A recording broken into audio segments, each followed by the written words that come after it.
Hi everybody. So, episode 7. Awesome stuff. And if you haven't seen it yet, please don't watch this because I don't want to spoil anything for you.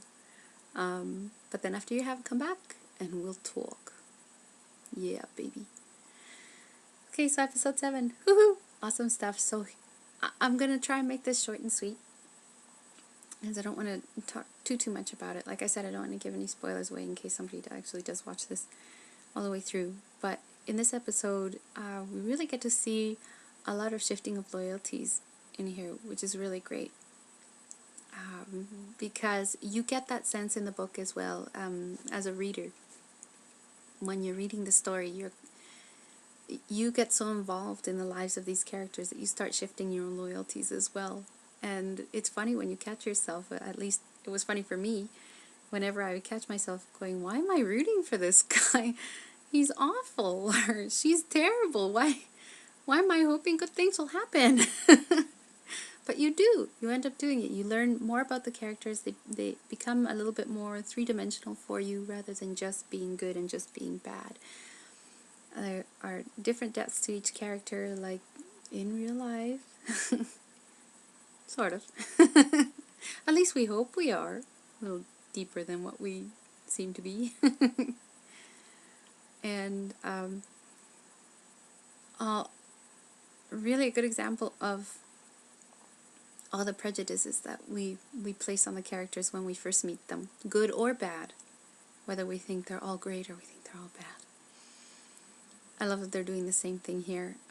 The tie-ins are really great. I love that too, with the stag being flayed by Tywin Lannister in the beginning. That was great. He's literally dumping the guts out on the floor, and then poor Robert later on, whose sigil is the stag, gets pretty much his guts dumped out on the floor by a different kind of pig. Little foreshadowing there. I just love it. I love that kind of stuff.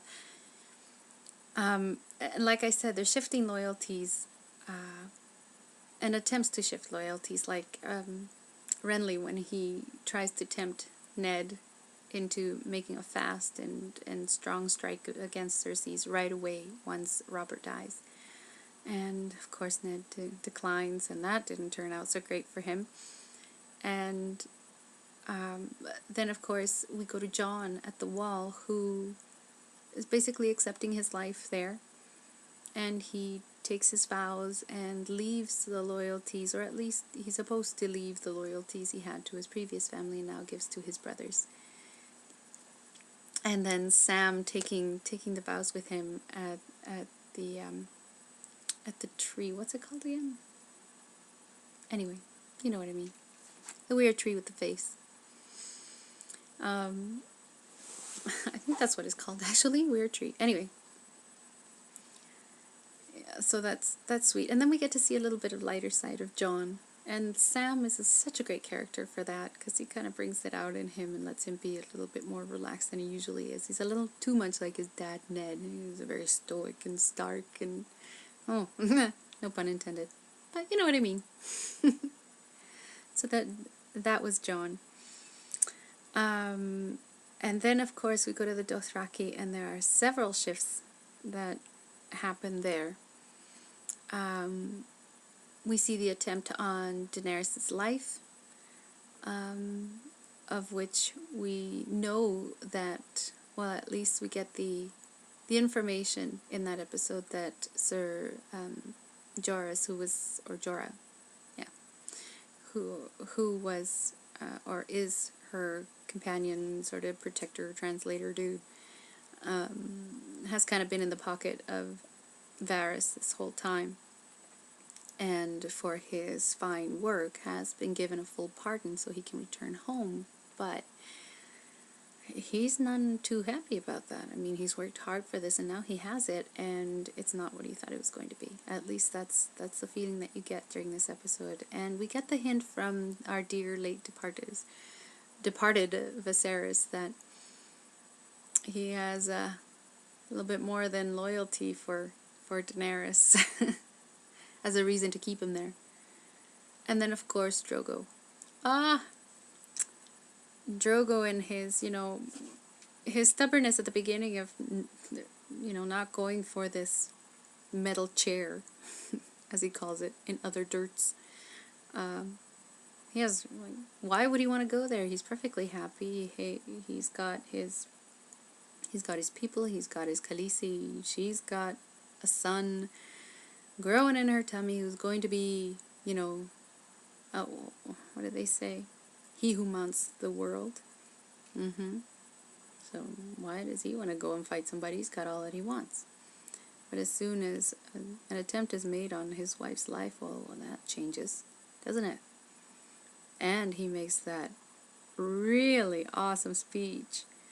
And he's all passionate and driven. And I mean, if you omit the whole raping of the women thing, it's actually quite romantic. I mean, I was like, ooh, Drogo. Oh, yeah. But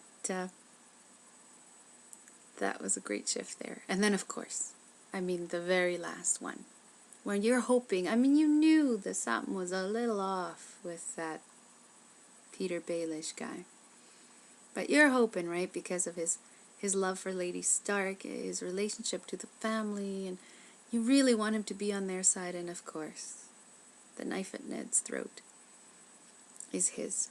I told you not to trust me. Ah, so good. Poor Ned. Plays his game fairly, but he doesn't watch what the other player is doing. And it doesn't work out for him.